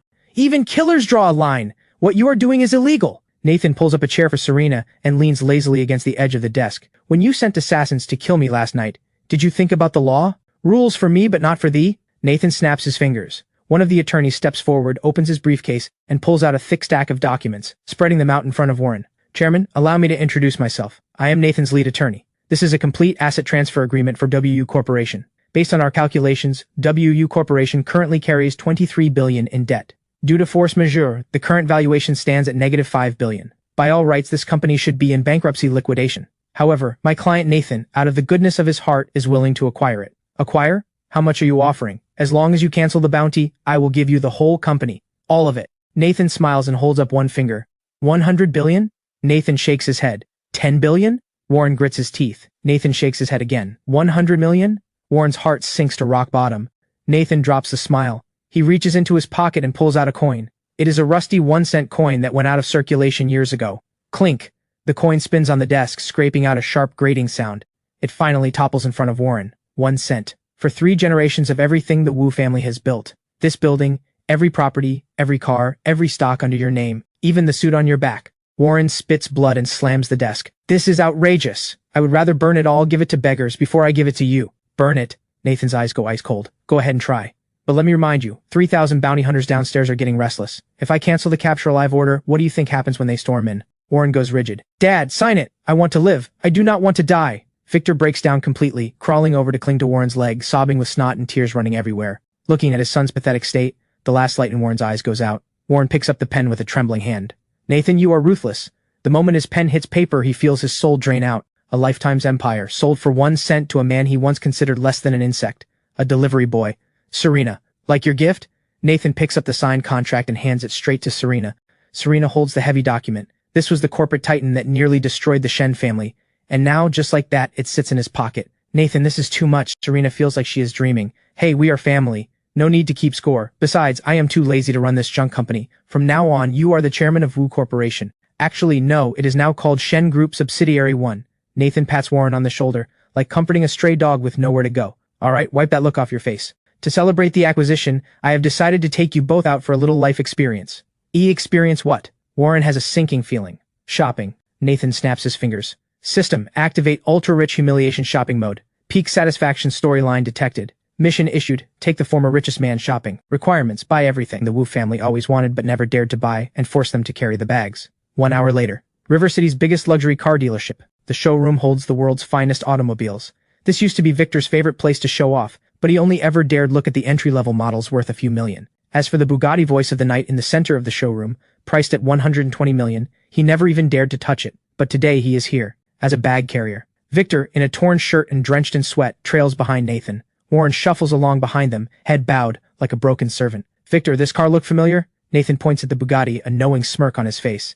I heard you begged your dad for half a year to buy this one, and he still said no. Victor swallows hard, eyes full of longing and envy. Yes. Like it? Yes. Then take a good long look. Nathan walks to the car and taps the hood, because from now on you will only ever drive it in your dreams. Then Nathan turns to the sales manager. Charge it, full amount, no test drive, just hand me the keys. Yes, sir! The manager's hands are shaking with excitement. Nathan takes the keys, then, under Victor's devastated gaze, casually tosses them to Blade standing behind him. Blade, this car is yours now. Take it to the grocery store from now on. Stop driving that beat-up van. It is embarrassing. The entire showroom turns to stone. $120 million Bugatti, a grocery car, given to a bodyguard. Blade cradles the keys, tears streaming down his face, and drops to his knees on the spot. Boss! You are my everything! My life belongs to you from now on! Victor's gut is churning worse than ever. His dream car, just tossed to a former street thug like spare change. Hold on, we are not done yet. Nathan keeps walking. That Rolls Royce? Sold. That Ferrari LaFerrari? The color is too flashy. Repaint it black. And those Aston Martins over there? One for each of my company's cleaning ladies. Makes their commute easier. In just 30 minutes, Nathan sweeps through the entire dealership. Total spending $800 million. Warren and Victor trail behind, arms overflowing with luxury car gift bags, car covers and perfume, exhausted like two dying dogs. Every time Nathan swipes his card, their hearts seize. Nathan, please stop buying. We were wrong. Just give us a quick end. Warren finally breaks, collapsing to his knees, wailing. Nathan stops and turns to look at the father and son. A quick end? When you kicked me out of the Yi family and left me delivering food in a thunderstorm, did you give me a quick end? Nathan's eyes turn ice cold. I told you. I would make you beg to live but not be allowed to die. Blade, take these two to the police station. Tell the chief to set them up in a luxury cell, and find them some friendly cellmates to keep them company. I hear Victor has such smooth skin. He should be very popular. Understood. Do not worry, Victor. I know how things work in there. Blade grins and drags the Wu father and son out like dead weight. No! Nathan, you cannot do this! We are practically family! I was wrong! Victor's desperate screams echo through the showroom, then slowly fade to nothing. With the Wu family dealt with, Nathan lets out a long breath. What is wrong? Not happy? Serena walks up beside him, gently taking his arm. No, just a little bored. Nathan gazes at the busy street outside. The Wu family fell too fast. No challenge at all. Serena laughs. If anyone else heard you say that, they would kill you. That was the Wu family. They used to run this city. The sky has changed. Nathan takes her hand. Come on. I want to take you somewhere. Where? To see your new office. Top floor of the Wu Corporation building. The view is incredible. Perfect for a romantic conversation. Just as the two are about to leave, Nathan's phone rings. An encrypted number with no traceable origin. Nathan frowns slightly and picks up. From the other end comes an aged but powerful voice, carrying the authority of someone who has held power for decades. Young man, I must say, you have been making quite a stir in River City. Nathan's eyes narrow. Who are you? Who I am does not matter, the old man says calmly. What matters is you touch the Wu family. Warren may be a worthless mutt, but he is still my dog. You should check who holds the leash before you kick the dog. Ah, beat the dog and the owner shows up. So, you want to post a bounty too? Nathan shows no fear. If anything, he sounds excited. Finally, a real opponent. Bounties, I do not play such crude games. A hint of mockery lines the old man's voice. Young man, you may have some money and some skill, but in the face of real power, money is just numbers, and muscle is just brute force. I am the steward of the Liu family in the capital. My young master is very interested in what you have in your possession. The ultra-rich system, or rather your ability to conjure money out of thin air. Nathan's pupils contract sharply. They know about the system. A word of advice, the old man continues. In 3 days, the Liu family will send people to River City to take over what is left of the Wu Empire. When that happens, I suggest you play it smart and hand over what you have got. Otherwise, you will learn what real despair feels like. The line goes dead. Nathan stands still, phone in hand, silent for a long time. The Liu family of the capital. The nation's true apex dynasty, a legendary force that controls the economic lifelines of the entire country. Compared to the Liu family, the Wu family really was nothing more than a dog. And worse, they seem to have caught wind of the system. Nathan, what is wrong? Who was that? Serena senses something is off, and asks with concern. Nathan snaps back. The gravity in his eyes vanishes in an instant, replaced by an even fiercer fire for battle. Nothing. Just some old man who thinks too highly of himself. Nathan slips the phone back into his pocket and looks north, toward the capital. Serena, looks like our vacation is over. The next round of this game might get a little intense. System, Nathan calls out in his mind. Detected. Player is facing precursor to a world-class crisis. System upgrade mission triggered. Rise of the ultra-rich. Mission objective, before the Liu family arrives, elevate all assets, power, combat strength, and connections to sovereign tier. Current rewards, Future Tech Arms Factory Blueprint 1 copy. Death Soldier Summon, recruit 100 absolutely loyal Gene soldiers. Unlimited cash flow mode, for 24 hours all spending, regardless of amount, will not be deducted. Instead, every purchase returns double. When he hears the third reward, Nathan laughs. A wild, reckless laugh. An absolutely unhinged laugh. Unlimited cash flow. Double rebate. The Liu family, huh? You want to play economic warfare? Then I will blow a crater through your precious capital with cash. Nathan grabs Serena's hand and strides toward the Bugatti he just bought. Let's go. Time to spend. Tonight, I am going to double this entire city's GDP. The Caesar Palace cruise ship. This is tonight's venue for the Century Charity Gala. On the surface, it is charity, but in reality, it is a power play between Western capital and domestic elites. The host is the Rothschild family, and the CO host? The Liu family of the capital. The scale tonight dwarfs anything before. The guests are no longer small-time River City businessmen but Wall Street titans, European aristocrats, and the heirs of the nation's most powerful families. When Nathan's black Hongqi L9 rolls to a stop at the end of the red carpet, a storm of camera flashes erupts. Nathan steps out with Serena on his arm, dressed to the nines. Tonight she is wearing the starlight gown, personally designed by Nathan. Made from system-redeemed future materials, the hem shimmers as she moves, as if an entire galaxy is flowing across the fabric, instantly outshining every Hollywood actress and socialite in the room. So that is Nathan. I heard he built a 6th-generation engine. Is that even real? He crossed both the Rothschilds and the Liu family. Tonight is probably a trap disguised as a feast. The whispers never stop. Nathan ignores every one of them, leading Serena straight into the ballroom. The hall glitters with gold, but at its very center sits a massive display platform, draped in red cloth, surrounded by armed foreign bodyguards. That is tonight's grand finale. A cold voice comes from the side. A middle-aged man in a traditional silk jacket approaches, rolling 2 iron balls in his hand. Behind him trails Landon, face twisted with hatred, and Henry, who Nathan had just humiliated. This man is the Liu family's second-in-command, Landon's uncle, known as the Smiling Tiger. Lucius. Nathan, I have heard so much about you. Lucius gives a thin smile and a mock bow. I am Lucius. I hear my useless nephew received quite a bit of your hospitality in River City. Hospitality is a strong word, Nathan says flatly. I just fixed his car for him, and taught him some manners along the way. Landon lunges forward, but Lucius holds him back. Young man, a sharp tongue is nice, but some things cannot be protected by words alone. Lucius points at the display platform. Tonight's auction was arranged by Henry, specifically for you. I hope your wallet is as tough as your mouth. The three of them share a knowing laugh and turn toward the VIP section. What are they planning? Serena has a bad feeling. Whatever they are planning. Nathan's eyes go cold. Tonight, they will not take a single cent home. The gala begins. After a long round of speeches, the main event finally arrives, the auction. The first few lots are jewelry and paintings. Expensive, but Nathan does not bid on any of them. He is waiting for the grand finale. Finally, Henry takes the stage. His face is lit with the thrill of revenge, his eyes locked on Nathan below. Tonight's final lot is a national treasure of the Empire, lost overseas for a century. He rips off the red cloth. The entire room gasps. Inside the case is a mud-stained yet magnificently imposing bronze dragon head, one of the 12 zodiac fountainheads, the most mysterious of all, its whereabouts unknown until now. This dragon head was obtained by our family as a war trophy during a certain conflict a century ago. Henry deliberately emphasizes the words war trophy. For every citizen of the Empire in the room, it is a raw, naked humiliation. Starting bid, $1 billion. Minimum raise, $100 million. Henry stares down at Nathan with a smirk. Nathan, I hear you are a patriotic businessman. Now is your chance to prove it. If you do not buy it, this dragon head will be sent to a museum tomorrow, permanently labeled as a testament to the conquest of the East. The audience erupts.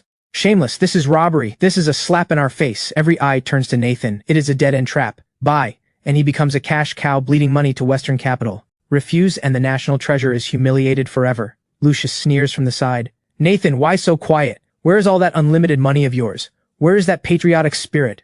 Do not tell me you are a coward. Nathan slowly rises to his feet. He straightens his suit buttons, his gaze calm as he looks up at Henry. $1 billion? Nathan raises his paddle. I bid $100 billion. Dead silence. $100 billion. Even Henry freezes. He had only planned to squeeze a few dozen billion out of Nathan, but this man just multiplied it by 10. Nathan, you have lost your mind. Serena tugs at his sleeve. This is their trap. If you give them the money, they will recover everything. Relax.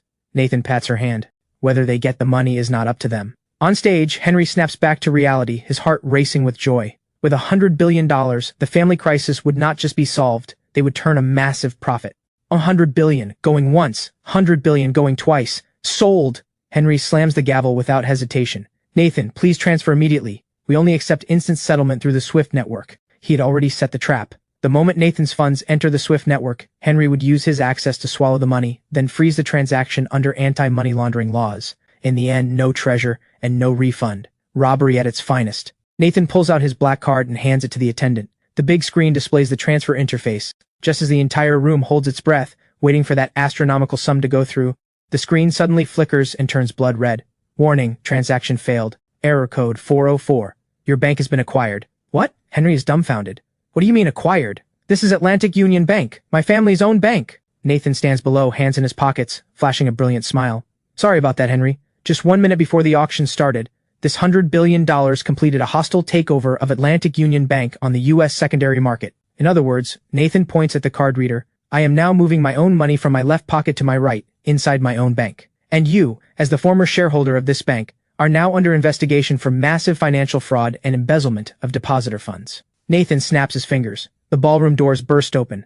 A squad in Interpol uniforms storms in. The lead officer holds up a red notice. Henry Rothschild, you are under arrest for market manipulation, money laundering, and commercial fraud. What? No, this is impossible. Henry watches the officers close in, completely falling apart. I am a Rothschild. I have immunity. Lucius, save me, Lucius. He turns to Lucius.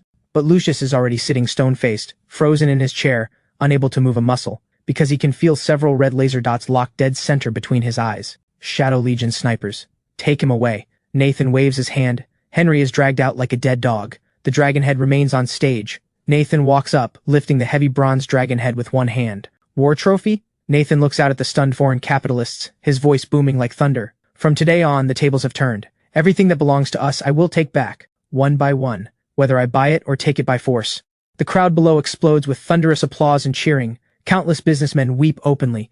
In this moment, a century of suppressed humiliation finally pours out. Serena gazes at the man on stage, radiant with power. Her eyes are filled with devotion. This is her man, taking on the world single-handedly and winning. But right as the room celebrates, a system alert unlike any before rings in Nathan's head. Detected. Player has completed the Crush the Old Capital achievement. System performing ultimate upgrade. Upgrade complete. Ultra-rich system 3.0. Plane sovereign mode activated. New features unlocked. Plane store, no longer limited to Earth technology. Level 1 cosmic civilization tech now available. Antimatter energy. Gene lock serum. Spatial folding tech. Sovereign domain. Absolute authority to modify the laws of physics within 100 meters of the player. Gravity doubling.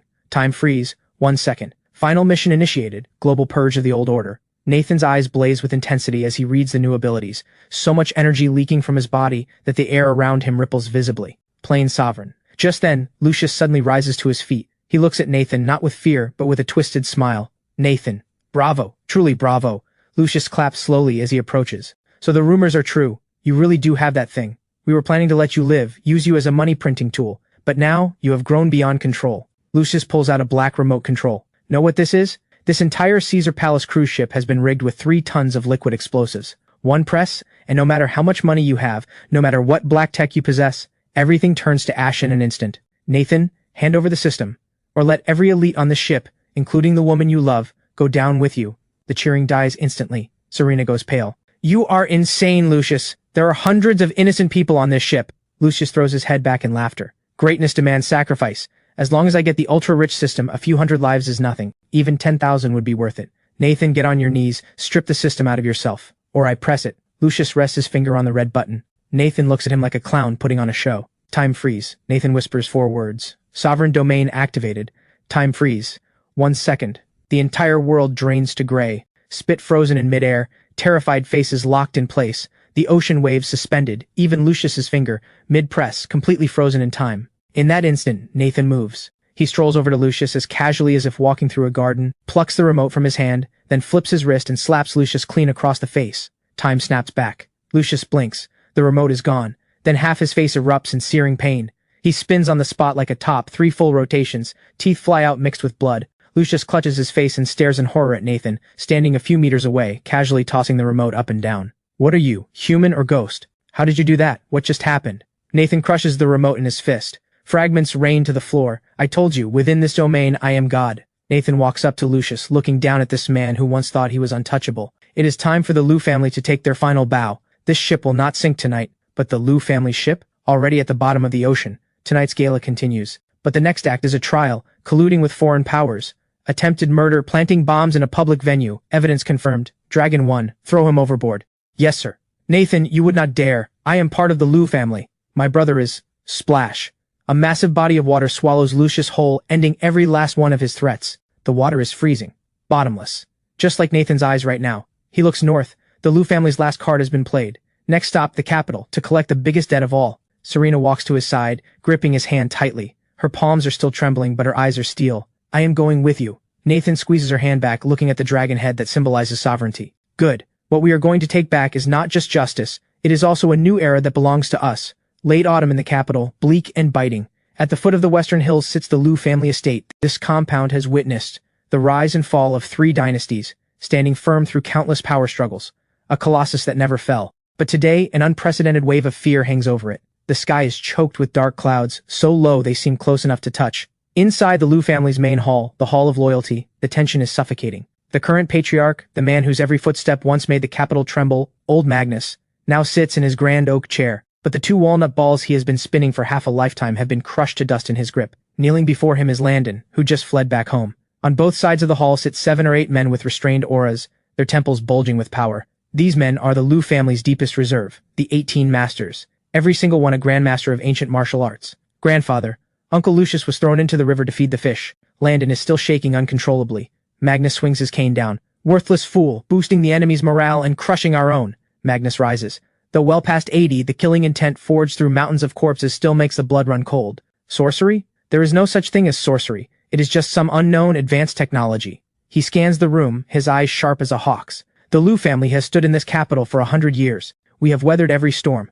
Not even the invasion of 8 nations a century ago could bring us down. What makes this upstart think he can? Hear my command. Magnus slams his cane. The floor tiles crack on impact. Activate the Skynet defense grid. The laser defense array we bought from Blackwater for 20 billion. It can intercept cruise missiles. All masters hear me. Hold the inner courtyard. If that man takes 1 step through our gates, kill on sight. A flash of mad resolve crosses Magnus's eyes. Release the thing from the forbidden zone.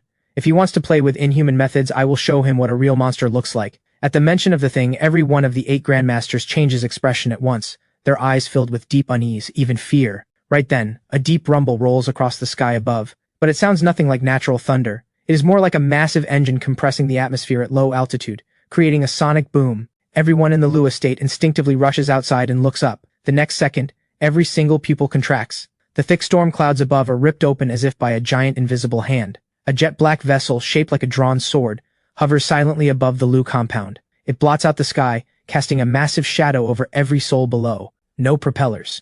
No jet engines. It just hangs there, motionless, defying every law of physics. This is the Skyfall, the interstellar shuttle redeemed from the system store. Budget edition.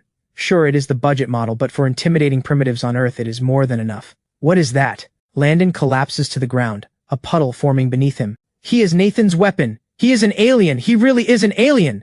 Magnus's hands are shaking too, but he forces out one last breath and screams into the radio. Air defense team, open fire. Shoot it down. The decorative rock formations around the compound crack open, revealing 4 sci-fi laser turrets and 6 surface-to-air missile launchers. Fire erupts skyward. 6 heat-seeking missiles streak upward, trailing long tails of fire screaming toward the black warship. 4 high-energy laser beams follow, slicing through the air like the blades of death itself, aimed at the ship's belly. This is the Liu family's last stand.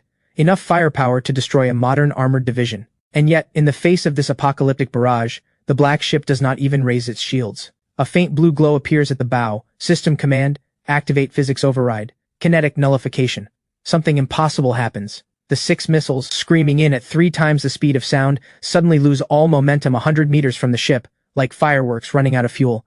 They hang for a split second, then plummet straight down. The missiles crash into the courtyard, the gardens, the koi pond. The explosions swallow the Liu family's entire air defense system. As for the 4 laser beams, they hit the ship's hull like flashlights bouncing off a mirror, reflecting straight back. The 4 laser turrets are instantly melted into pools of molten iron by their own beams. In a single exchange, the Liu family's $20 billion defense line destroys itself. The smoke clears.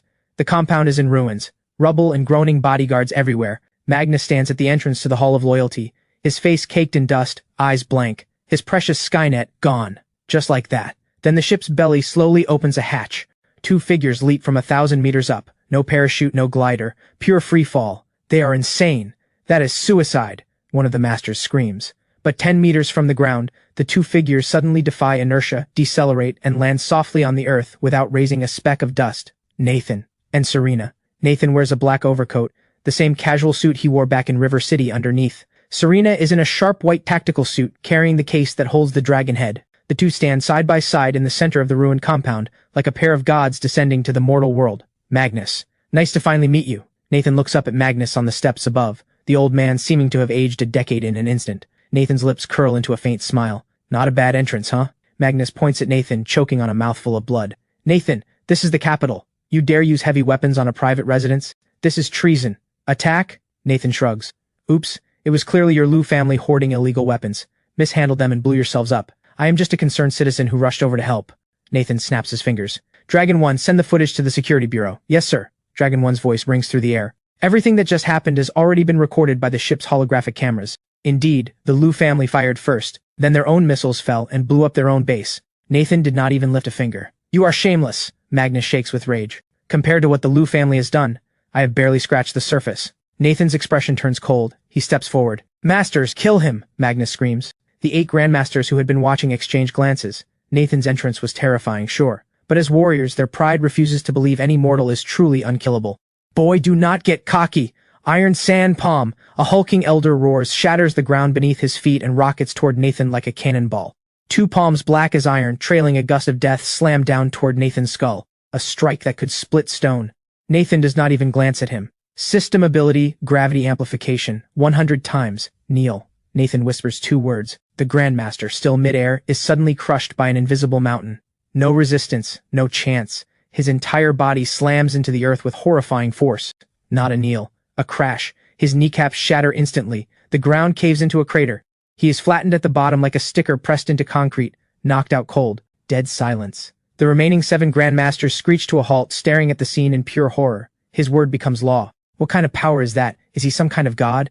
Anyone else? Nathan scans the group. I do not mind turning this place into a morgue. The 7 Grandmasters look at each other, then as if on cue, all step backward. And then they turn and run.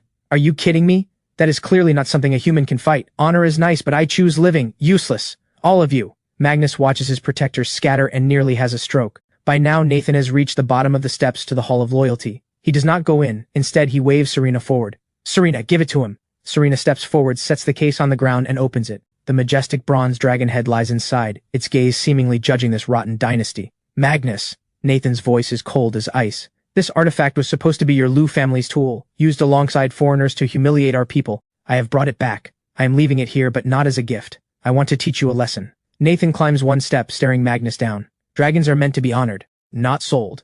The Lu family does not deserve to live in this house. Magnus looks at the dragon head, then at Nathan closing in. The fear in his eyes finally twists into desperate madness. Fine. Magnus lets out an owl-like shriek of laughter. Nathan, you think you have won? You think your technology makes you invincible? You do not know the truth about this world. Magnus rips a black bone whistle from his jacket, covered in eerie symbols, and blows it hard. A piercing, inhuman shriek tears through the mountain behind the estate. The ground begins to shake. A nauseating stench of rot pours out from the forbidden zone. A monstrous roar shakes the heavens. The rear wall collapses, and a creature, over 10 feet tall, covered in black scales with blood-red eyes, charges out on all fours like a runaway tank. Wherever it passes, plants wither and stone corrodes. Serena's face changes. A bioweapon. Ha ha ha. Take a good look, Nathan, Magnus cackles. This is the Order's ultimate weapon, the Tyrant. Fused from ancient biological genes in a T-virus mutant strain, it feels no pain, its strength is limitless, and its body is laced with deadly venom. The Tyrant roars, locking onto Nathan, and lunges, its claws, strong enough to shred a tank, aimed straight at Nathan's face. Facing this bioweapon, Nathan's expression finally shifts. It is disgust. This is your trump card? Nathan shakes his head. Too ugly. The instant the Tyrant's claws are about to touch Nathan's nose, Nathan's right hand shoots up. No blinding flash, no dramatic glow. A blade simply appears in his hand. Not a lightsaber. It is a high-frequency particle blade. Basically a kitchen knife. A soft hiss. And Nathan's arm traces a graceful arc. Time seems to freeze in that instant. The Tyrant's massive body sails over Nathan's head and crashes to the ground behind him. No explosion. No gore. Just a hair-thin red line appearing across the creature's waist. 1 second later, the so-called bulletproof, invincible ultimate weapon's upper half slowly slides off. The cut is smooth as glass. Even the cross-section of its internal organs is clearly visible, instantly cauterized by the extreme heat. Not a single drop of blood. An instant kill. A true instant kill. Magnus's mad laughter chokes off mid-breath. His mouth hangs open wide enough to fit a fist. He stares at the 2 twitching halves on the ground, his entire reality shattering. That was a billion-dollar monster built by the Order. A creature that could take a direct rocket hit. Sliced like a block of tofu.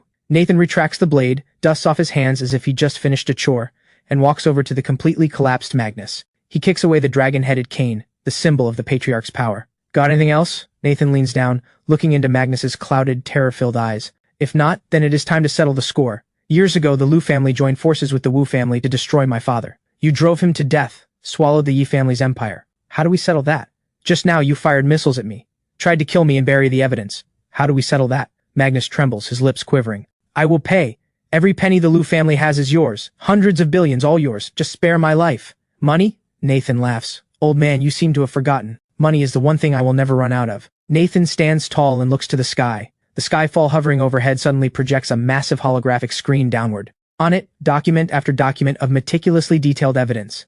The Liu family selling state secrets, financial records of stolen assets, recordings of assassinations of business rivals, even footage of Magnus ordering the illegal weapons fired just minutes ago. At the same time, every outdoor screen, phone, and computer across the capital is force hijacked, broadcasting all of it live. The city erupts. The entire nation shakes. No. Stop. Magnus stares at the screen, completely broken. This will destroy the Liu family's name forever, branded for eternity.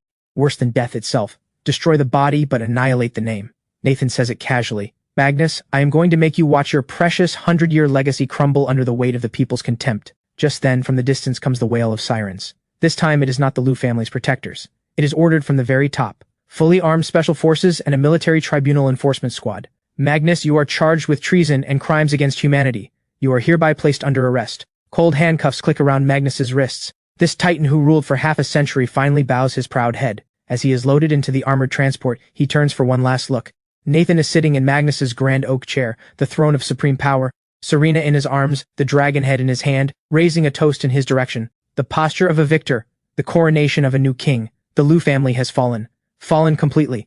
With every core member of the Liu family arrested and their protectors purged, the entire power structure of the capital is reshuffled overnight, and Nathan becomes the one name nobody dares to speak. Late at night, with the Liu estate serving as Nathan's temporary base, Nathan stands at the cliff's edge behind the mountain, overlooking the glittering capital below. Serena drapes a coat over his shoulders. What are you thinking about? Your revenge is complete. Are you not happy?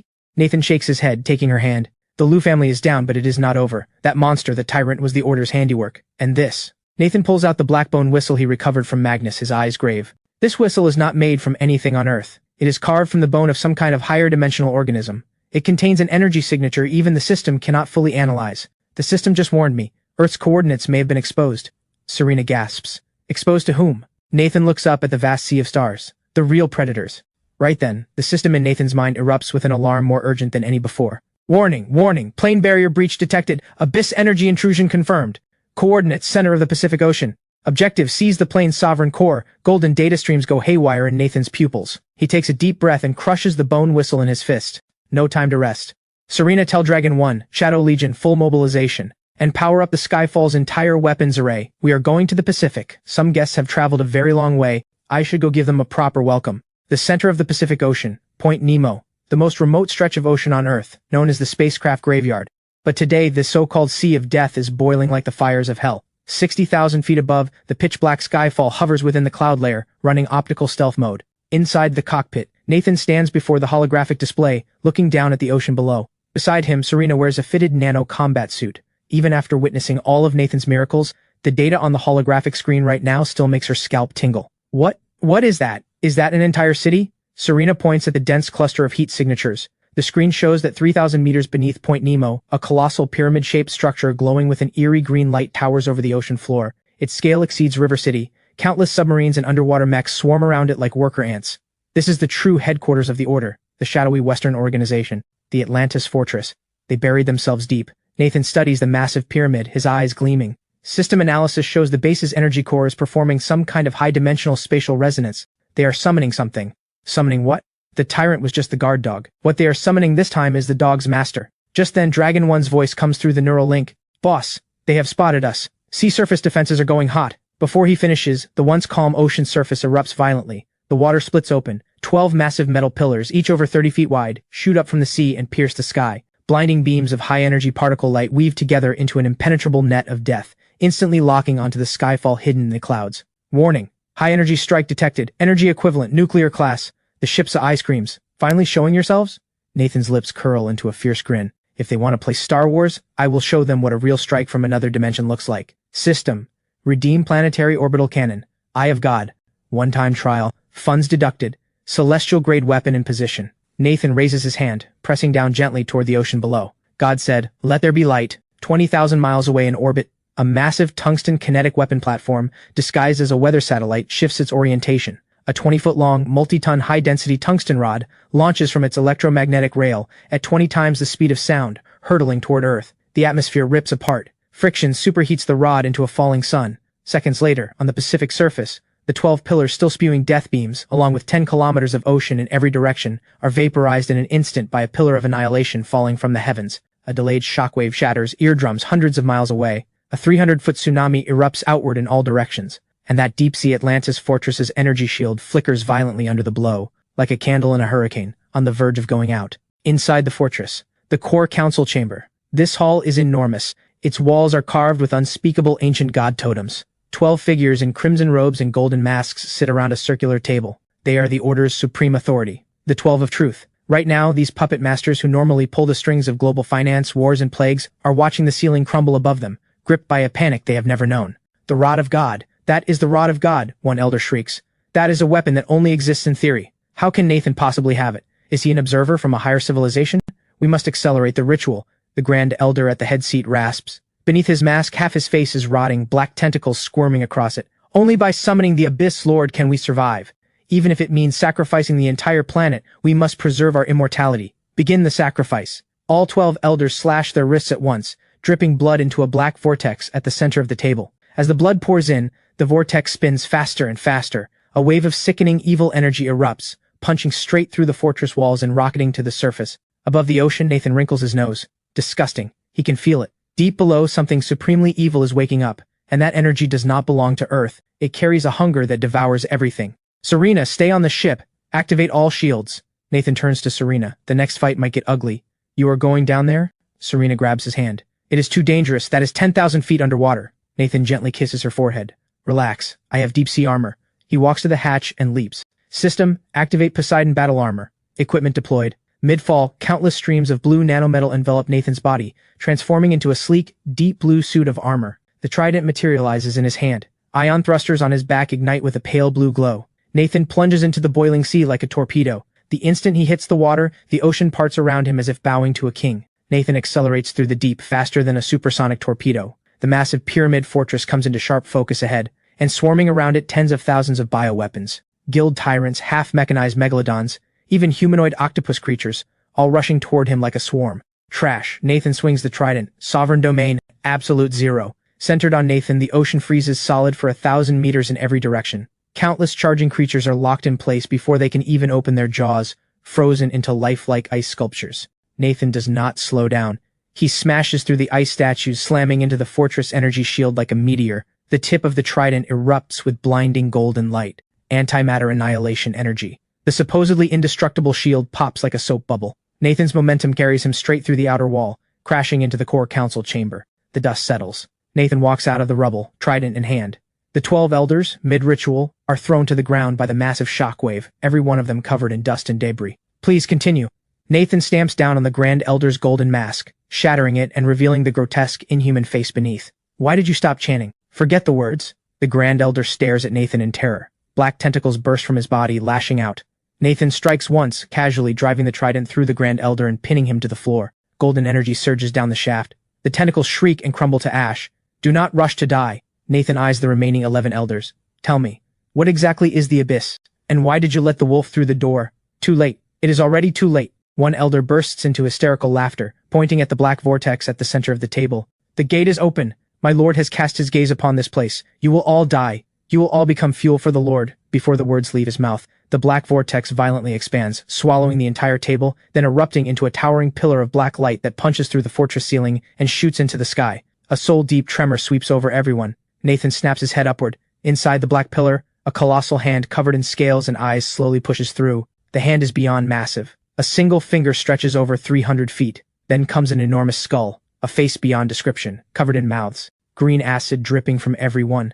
System warning boxes flood Nathan's entire field of vision in red. Level 3 civilization. Nathan takes a deep breath. Now things are getting interesting. The creature has not fully emerged, only its upper half is through, and it already fills the entire undersea cavern. Its countless compound eyes lock onto Nathan, emitting a sound that acts directly on brainwaves. System, holder, found. The voice feels like a billion insects crawling through the mind, enough to shatter anyone's sanity. Looking for me? Nathan raises an eyebrow. What, you want to inherit my credit card debt? Surrender? The origin seed? Or annihilation? The creature roars. Its titanic hand reaches for Nathan. This single grab carries the power to lock space itself. There is no dodging it. Nathan feels the space around him solidify. His body cannot move at all. So this is level 3 civilization power. It operates on the level of fundamental laws. Nathan, watch out! Serena's panicked scream burst through the communicator. Do not panic. Nathan closes his eyes, takes a deep breath. System, I want to buy a cheat code. Go ahead, player. I want to buy ownership of this entire plane. The system goes silent for 1 second, seemingly stunned by Nathan's audacity. Response, purchasing full ownership of the Earth plane requires 1 quadrillion ultra-rich points. Player's current balance, insufficient. Who said anything about buying Earth? Nathan's eyes snap open. The gold in his eyes shifts to a swirling, chaotic gray. What I want to buy is plot armor. For this exact second, player intent detected. Unlocking special item, child of the plane, absolute contract. Duration, 10 seconds. Price, total liquidation of all remaining assets. Confirm, every last asset wiped to zero. Hundreds of billions, trillions. Nathan does not hesitate for a single heartbeat. Do it. Money can be earned back. If I die, or if this planet blows up, the game is really over. Transaction complete. Player balance, 0. Child of the plane mode activated. For the next 10 seconds, you are the father of this universe. An indescribable absolute power floods into Nathan. The frozen space around him shatters like glass.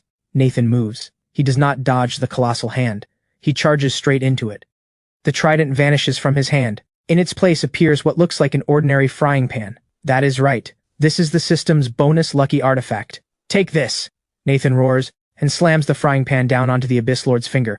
A crisp, satisfying clang of metal on metal rings out. The impossible happens. The Abyss Lord, a creature with planet-killing power, a so-called level 3 civilization being, just got its finger broken by a frying pan. The monster lets out a roar of confusion and agony. It does not understand. This does not make sense. Not done yet. Nathan flickers, appearing instantly in front of the monster's massive eyeball. This one is for every civilization you hunted.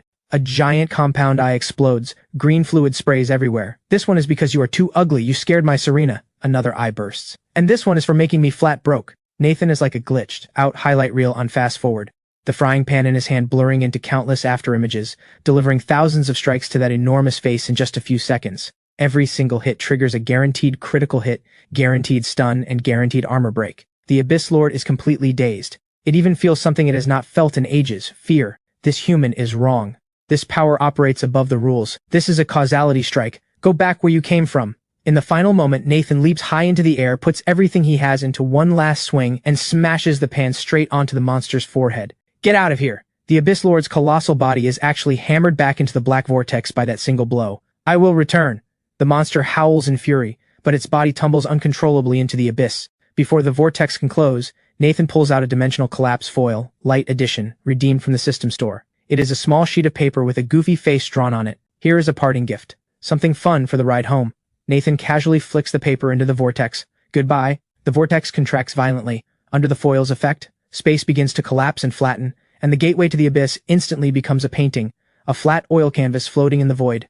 With the monster's terrified face frozen inside it, everything goes still. Child of the plane mode ended. Congratulations, player. Godslayer achievement unlocked. Current balance, 0. Nathan floats in the empty ruins of the sea floor, surrounded by wreckage and the 12 shattered corpses of the elders. He pats his pockets. Really, not a single cent left. He cannot even afford a cab back to River City. Impulse is the real devil. Nathan sighs. Just then a submersible glides toward him. It is Serena, piloting the Skyfall's escape pod, coming down to pick him up.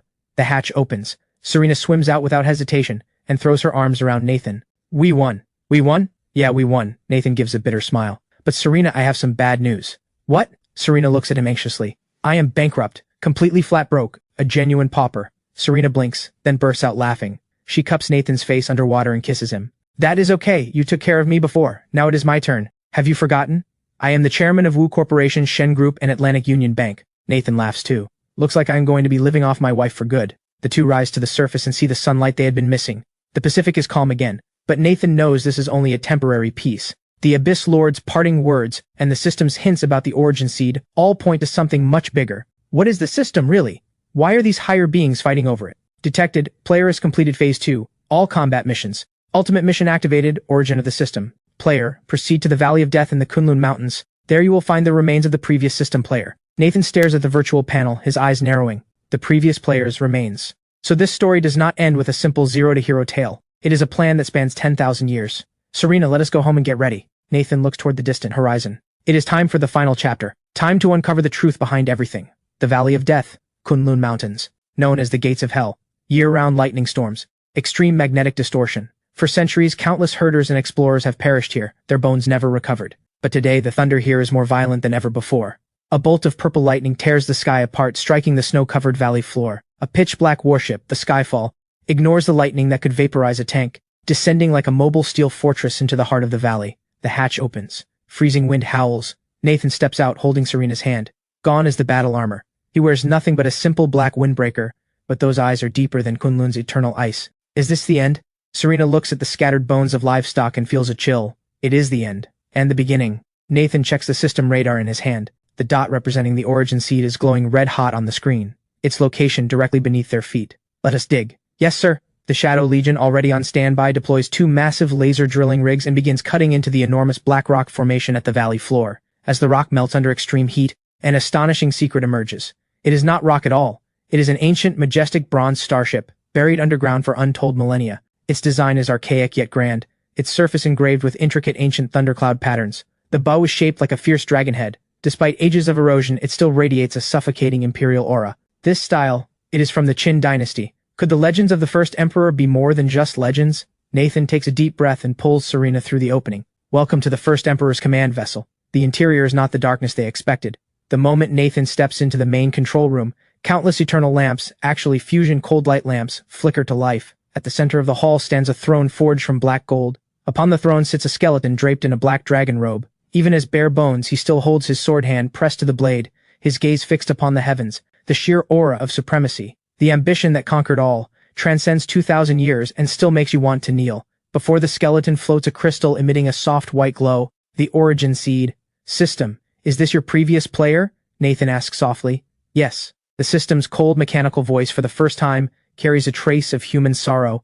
Previous player, Yingzheng. Codename, Dragon Prime. System version, 1.0. Civilization war. Cause of death. To repel the first wave of the Abyss invasion, he exhausted every system point, overdrew his own life force, and activated the 9 provinces barrier, also known as the Great Wall Orbital Defense Grid. He died from total depletion. Nathan stands in solemn respect. So the Great Wall was never just built to keep out invaders from the north. It was built to defend against the hunters from above. Just then, the origin seed begins to vibrate. A holographic image projects from the skeleton. It is a commanding middle-aged man. Though only a projection, those eyes seem to pierce through time itself. A solemn, powerful voice echoes through the hall, carrying the weight of ancient authority. By the time you see this message, I will be long gone. I united 6 kingdoms. I standardized the written word.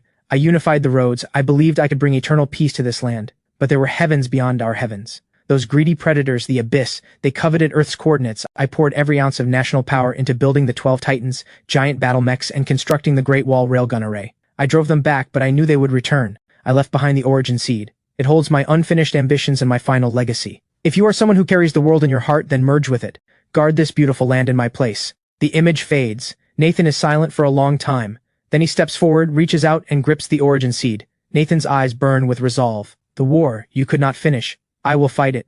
The money you could not spend, I will spend it for you. The origin seed dissolves into Nathan's palm. A torrent of information floods his mind. The memories of Yingzheng. The blueprints of ancient technology. The entire defense grid of planet Earth. Origin seed fusion complete. Ultra-rich system final form activated. Earth administrator mode. Congratulations, player. You have inherited the first Emperor's legacy account. Current balance, beyond numerical value. Because what you have inherited is the fortune of the Empire. 5,000 years of history and destiny. At the very moment Nathan merges with the origin seed, the world outside erupts in chaos. The sky over Kunlun collapses. Not the small cracks from before, but the entire sky turning blood red. Countless enormous black warships pour through dimensional rifts like a swarm of locusts. This is the Abyss civilization's main battle fleet. They have finally locked onto Earth's coordinates and launched the full invasion. Warning, warning, planet-killing strike detected. Enemy count 100,000 vessels. Estimated time to Earth destruction 10 minutes. Serena stares at the alarm on her wrist, her face white. Nathan, can we really hold them off this time? That is 100,000 starships. Nathan slowly opens his eyes. His pupils have turned completely gold. The authority of the administrator. He glances at his personal account, still at 0, then looks at the legacy account on the system panel, shimmering with a golden dragon emblem. Nathan smiles. A smile of absolute, unshakable confidence. Why wait? The ancestors left me an inheritance. That means they want me to go all out. Nathan takes Serena's hand and walks out of the ancient ship, standing at the highest point of the Valley of Death, facing the sky-darkening alien armada bearing down. He raises his hand and snaps his fingers toward the heavens. System, I want to make a purchase. Go ahead, player. I want to buy back this chapter of history. Awaken the 12 Titans. Awaken the Great Wall railgun array. Awaken the million-strong Ghost Legion. Payment method. 5,000 years of the Empire's national fortune. Payment confirmed. Awakening now. The next second, the entire land erupts. At the first emperor's tomb near Xi'an, the earth shakes violently. The burial mound explodes. These are not clay statues. The clay shells of tens of thousands of terracotta warriors crack and fall away, revealing gleaming nanometal bodies underneath. Their eyes ignite with red light. The bronze swords in their hands flash into plasma-charged blades. An earth-shattering war cry shakes the heavens as a million machine warriors launch skyward. At the same time, west of Xianyang, 12 colossal figures, each towering over half a mile tall, burst from the earth. Every single one radiates energy on par with a nuclear reactor. Wielding massive axes and halberds, they rise like ancient war gods reborn. But the most stunning sight is the Great Wall. That ancient structure stretching thousands of miles now blazes with brilliant golden light. The bricks crumble away, revealing beneath them a superconducting railgun array hidden for 2,000 years. What is this? In the sky, the Abyss Fleet commander stares at the planet suddenly roaring to life below, his hands frozen stiff with terror. Who gave you permission to look down upon my domain? Nathan's voice, amplified through the origin seed, thunders across the entire globe and detonates inside the mind of every single alien. With one sweep of his hand, the Great Wall transforms into a colossal golden dragon. Countless antimatter beams surge skyward, vaporizing the first wave of alien warships in an instant. The 12 Titans leap into the clouds, their titanic weapons cleaving through mile-long motherships with every swing.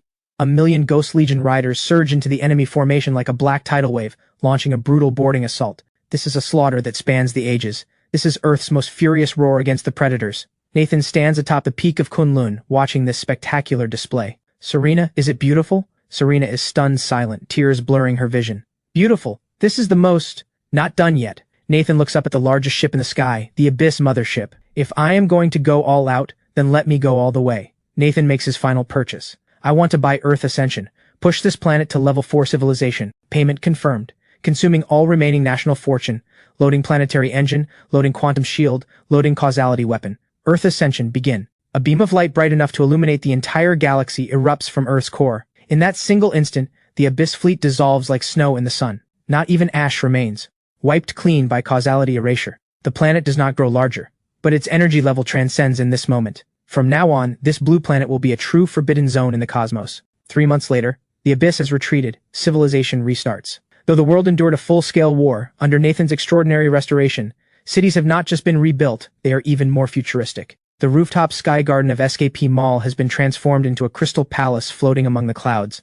The wedding venue. Serena is wearing the eternal love gown. This dress was crafted by Nathan from the Abyss Mothership's core material, fused with deep-sea pearls. Its value is beyond measure. She is breathtakingly beautiful.